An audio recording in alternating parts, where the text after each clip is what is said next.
Hey folks, how are you? What I have here is the LG Marquee for Sprint. It's a new device. Uh, it's a 3G device. It does not have WiMAX or the newly announced LTE, of course.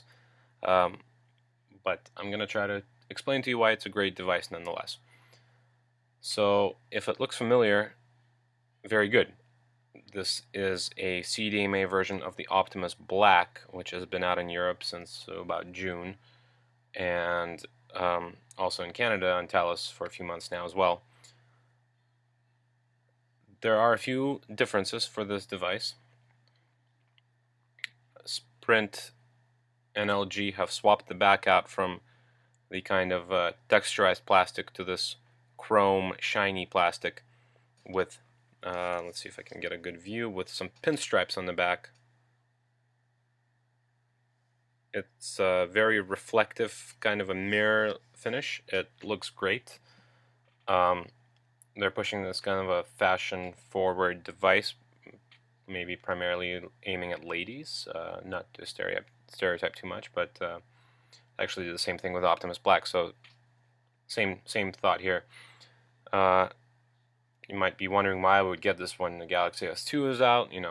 Well, it's true. This is a single-core device compared to the dual-core Galaxy S2 Epic 4G Touch. Ridiculous name, by the way. This is only a 3G device. However, for those of us that don't want a giant shovel in our pockets, screw you, Samsung, and everyone else, the carriers, for thinking that everybody wants a 4.5 to 4.65 inch screen with this new Galaxy Prime coming out. This is just, it's asinine. Some of us want something that we don't have to use with two hands. Some of us have tablets. We don't want another tablet to lug around. It's a great device for that. It's very thin, 9.2 millimeters. The screen is 4 inches, but it's 109 grams, which is the lightest smartphone in the world. This is it right here. It's a great device. Kind of a solid feeling to it, despite being light, not too plasticky.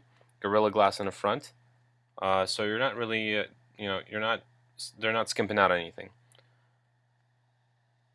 Let's take a look at some of the other features. There's a 2-megapixel camera in the front, which is Sprint is advertising as, and LG are advertising as the best camera you can get, best front-facing camera on a smartphone, and probably true. It's a great camera. 5-megapixel camera on the back with LED flash. Photos were actually really good from this camera. I was impressed. The software is your standard Sprint fare with Sprint ID, but it comes with a clean theme out of the box, which is great because you don't get any bloatware. You don't even get the NASCAR, you don't get Sprint TV, you don't get any of that crap. You have a couple, the Sprint ID shortcut.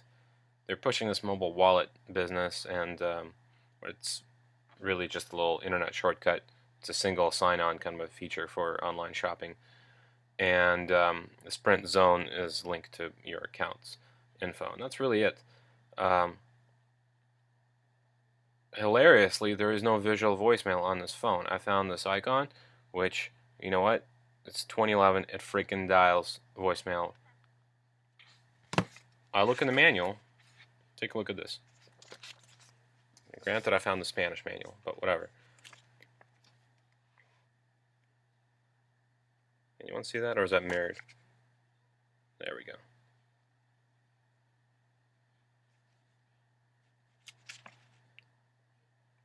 Damn it, it's mirrored. It's mirrored every way.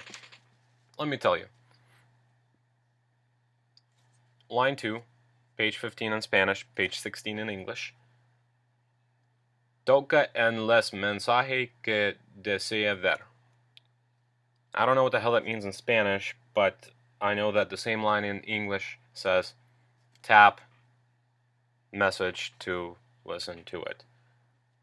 Prediction: Sprint will have to raise your bill to print a bunch of new manuals.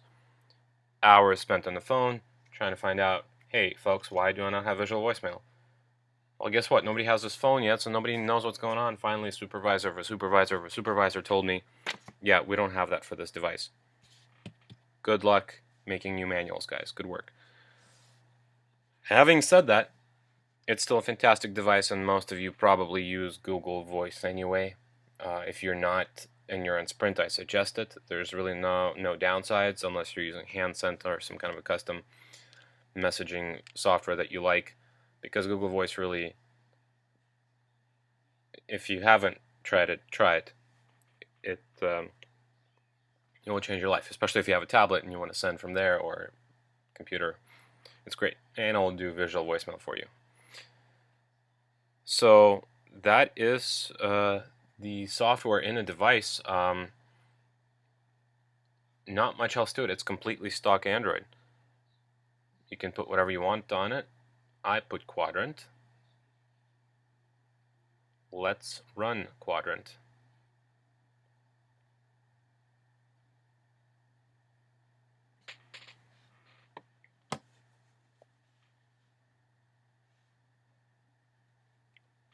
So this device has the same internals as the Droid X. Not the Droid X2, the Droid X.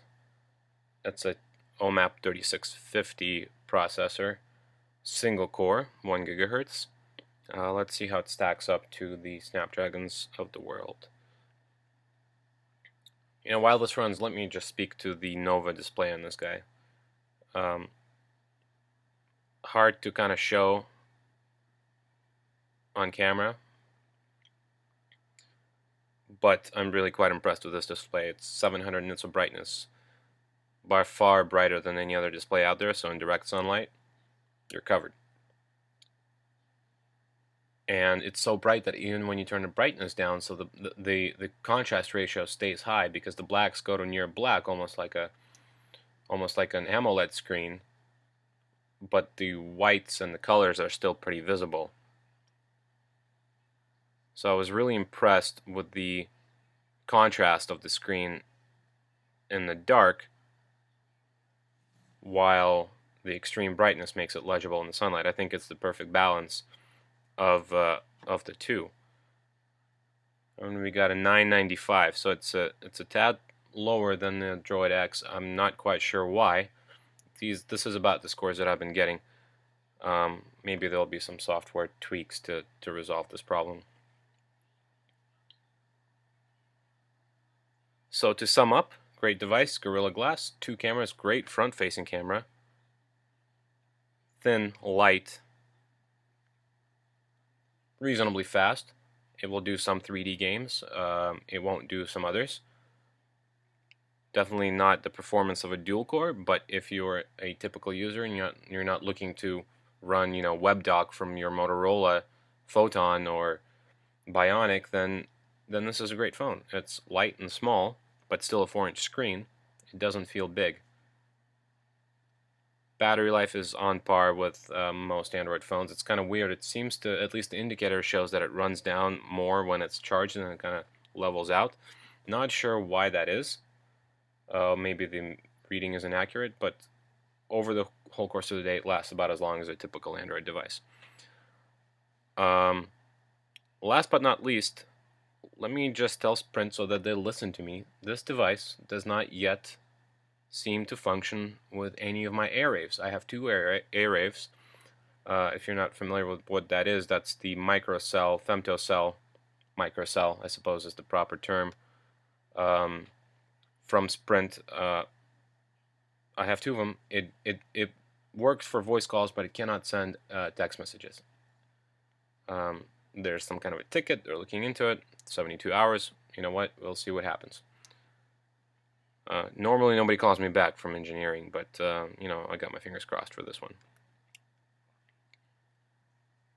So that about wraps it up. This is the LG Marquee for Sprint. $100. Very light, very thin.